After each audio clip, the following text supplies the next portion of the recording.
அந்த எலக்ட்ரீஷியன் ஜெயக்குமாரை வந்து கூட்டிகிட்டு வந்து என்ன பண்ணுறாங்க, சாட்சி சொல்ல வைக்கிறாரு வீரபத்ரன். அதே மாதிரி அவரும் வந்து இந்த மாதிரி நான் அப்பப்போ அவங்க வீட்டில் எலக்ட்ரீஷியன் விஷயமா போவேங்க, ரிப்பேர் பண்ணும் ஏதாவது ஒன்று கூப்பிட்டுவாங்க, அப்போ நான்லாம் வந்து அவங்க கூட இந்த மாதிரி தப்பாக இருந்துட்டு தாங்க வருவேன் அப்படின்ற மாதிரிலாம் சொல்கிறாரு. அதை கேட்டு வந்து பயங்கரமாக அதிர்ச்சி அடைகிறாங்க ஆனந்தியால் தாங்கிக்கவே முடியல. அவன் சொல்கிறதெல்லாம் போயிங்க அப்படின்லாம் எதுவுமே இல்லை. பார்த்தீங்களா மேடம், பார்த்தீங்களா எப்படிலாம் அவள் இருந்திருக்கான்னு சொல்லிட்டு, இந்த மாதிரி எத்தனை பேர் கூட இருந்தானே தெரியல, தினமும் நான் அப்படி போயிட்டா போதும் நிறைய பேர் வர வச்சு ஐயோ என்னால் வாய் கூசுதுன்னா சொல்ல முடியலையே, ஆனால் அப்படி இருந்தாலும் பரவாயில்ல, எனக்கு அவள் தான் வேணும்னு சொல்லிட்டு நான் இவ்வளோ இருக்கேன், ஆனால் அதை புரிஞ்சுக்காமல் அவள் ஏன் இப்படி பண்ணுறானே தெரியல மேடம் அப்படின்னு சொல்லிட்டு பயங்கரமாக கதறி அழறாரு. அதை பார்த்துட்டு உடனே வந்து இதுக்கு என்ன சொல்ல போகிறீங்க ஆனந்தி அப்படின்னு, மேடம் தயவு செய்து நான் சொல்கிறது கேளுங்க, இந்த ஆள் சொல்கிறது அதே மாதிரி இந்த ஆள் கூட்டின்னு வந்து சாட்சி சொல்கிறது எல்லாமே போய் மேடம், இதில் எந்த உண்மையும் இல்லை, வேணும்னு இந்த ஆள் இப்படிலாம் பண்ணி வந்து வச்சுருக்கா, உண்மையே கிடையாது மேடம், நான் அப்படிலாம் எந்த தப்புமே செய்யலை, இவன் என் மேலே பழிய போடுறான் மேடம்.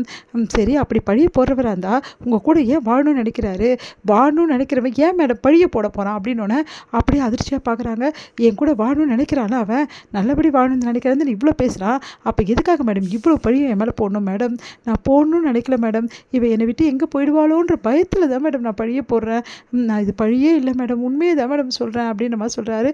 அதை கேட்டுட்டு பயங்கரமாக அதிர்ச்சி அடைகிறாங்க ஆனந்தி. இப்போ இதுக்கு என்ன சொல்கிறீங்க, அவர் சொல்கிறதெல்லாம் வந்து கரெக்டாக தானே இருக்குது மேடம், இங்கே பாருங்கள் மேடம், ஒரே ஒரு சான்ஸ் எனக்கு கொடுங்க மேடம், இவன் சொல்கிறது எல்லாமே போய் இவன் நடிக்கிறான், இவன் நாடகம் போடுறான் அப்படின்றத நான் நிரூபிக்கிறேன் மேடம், 2 நாள் எனக்கு டைம் கொடுங்க மேடம் ப்ளீஸ் மேடம், உங்களுக்கு கெஞ்சி கேட்குறேன் மேடம் அப்படின்னு. சரி 2 நாள் நான் உங்களுக்கு டைம் கொடுக்குறேன், அந்த 2 நாளில் நீங்கள் நிரூபிக்க முடியலன்னா கன்ஃபார்மாக வந்து இவர் கூட நீங்கள் வாழ சம்மதிக்கணும், அது வாழ்நாள் ஃபுல்லாக நீங்கள் உங்கள் புருஷன் கூட தான் வாழணும் சரியா அப்படின்னு.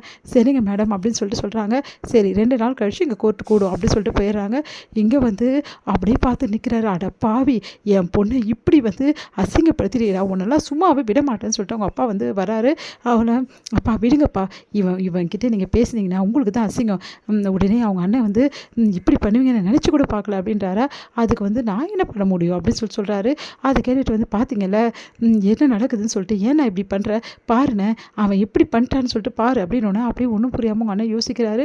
அடுத்து எல்லாருமே வீட்டுக்கு வராங்க. வந்தோடனே ஆனந்தியோட அம்மா பயங்கரமாக கதறி அழறாங்க. மானம் போச்சு, மரியாதை போச்சு, எல்லாம் போச்சு அப்படின்னு சொல்லிட்டு அவங்க அண்ணனும் பயங்கரமாக கத்திட்டு இருக்காரு. இதெல்லாம் பார்த்து செமையாக டென்ஷன் ஆகிறாங்க ஆனந்தி.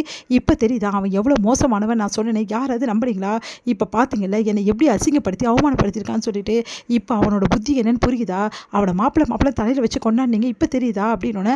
அப்படியே பார்க்குறாங்க. ஆமாம் நல்லா உரைக்கிற மாதிரி சொல்லுமா, இவங்களால தான் அவன் இந்த வீட்டுக்கே வந்து இந்த மாதிரி அமக்கலம் பண்ணியிருக்கான், உன்னை பற்றி ரொம்ப தப்பாக பண்ணியிருக்கான், இவனெல்லாம் சும்மாவே விடக்கூடாதுமா, என்னால் தாங்கிக்க முடியலமா அப்படின்னாப்பா, நீங்கள் அமைதியாக இருங்கப்பா, நான் கண்டிப்பாக நான் எப்படிப்பட்டவன் நிரூபிப்பேன்ப்பா, எனக்கு அந்த நம்பிக்கை இருக்குப்பா அப்படின்னு சொல்லிட்டு போகிறாங்க ஆனந்தி. இங்கே ஆனந்தி எல்லா விஷயத்தையுமே வந்து அவங்க ஃப்ரெண்டுக்கிட்ட பேசி மனசு கஷ்டப்படுறாங்க. இவ்வளோ கேவலமாக நடந்திருக்கானே, இப்போ என்ன பண்ணுறது அப்படின்னு. முதல்ல நம்ம ஒரு இடத்துக்கு போகணும் அப்படின்னு சொல்கிறோன்னே, எந்த இடத்துக்கு ஆனந்தி அப்படின்னு சொல்லிட்டு கேட்குறாங்க அவங்க ஃப்ரெண்டு. உடனே வந்து இல்லை அந்த எலக்ட்ரீஷியன் வந்து இப்படி பண்ணுவான்னு நினச்சி கூட பார்க்கல, அந்த எலக்ட்ரீஷியன் எங்கே இருக்கானோ தேடி கண்டுபிடிச்சி நம்ம போயிட்டு வரணும் குணவதி அப்படின்னு. இப்போவே கிளம்பலாம், நீ கவலைப்படாத ஆனந்தி அப்படின்னு சொல்லிட்டு, எனக்கு ஒரு தெரிஞ்சவங்க இருக்காங்க, அவங்க மூலமாக அவன் எங்கே இருக்கான்னு நம்ம கண்டுபிடிச்சிடலாம் அப்படின்னு சொன்னோன்னே சரி அப்படின்னு சொல்லிட்டு 2 பேருமே கிளம்புறாங்க. இதை பார்த்துட்டு வந்து வீட்டில் எல்லோரும் கேட்கல, என்னம்மா நீ இவ்வளோ தூரமாக போகணுமா அப்படின்னோடனே, இங்கே பாருங்கப்பா நான் நல்லவன் நிரூபிக்கணும்னா நான் வந்து இந்த தப்பெல்லாம் செய்யணும் நிரூபிக்கலாம், எனக்கு தயவு செய்து என்னை ஃப்ரீயாக விடுங்கப்பான்னு. சரிம்மா உன் இஷ்டம் அப்படின்றாங்க. இங்கே வந்து ஆனந்தியும் வந்து அவங்க ஃப்ரெண்டு குணவதியும் வந்து அந்த எடிஷன் இருக்க இடத்துக்கு வந்து கரெக்டாக அந்த வீட்டுக்கு வந்து தேடி கண்டுபிடிச்சிடுறாங்க. அங்கே வந்து போனால் இப்போ என்ன பண்ணுறது, அவன் உண்மையை எப்படி ஒத்துப்பான் அப்படின்னு சொன்னோன்னே, அங்கேயும் நம்மள மாதிரி பொண்ணுங்க இருக்க தானே செய்வாங்க, கண்டிப்பாக வந்து ஏதாவது நீதி கிடைக்கும், கண்டிப்பாக நம்மளுக்கு குழு கிடைக்கும், வா குணவதி அப்படின்னு சொல்லிட்டு உள்ளே போகிறாங்க. குமார் பார்த்தோன்னே தாங்கவே முடியல ஆத்திரம். நம்ம வந்து ஆனந்திக்கு அவரை போட்டு நல்லா அடிக்கிறாங்க, கூட குணவதி அடிக்கிறாங்க, அவங்க வீட்டில் உள்ளவங்களாம் தடுக்கிறாங்க.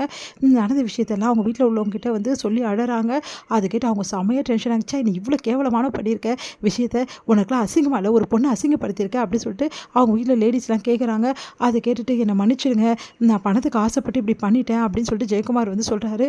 இங்கே பாரு, அந்த பொண்ணோட வாழ்க்கை நல்லா இருக்கணும், நீ செய்கிற தப்ப தயவு செய்து திருத்திக்கோ அப்படின்னு சரின்றாரு.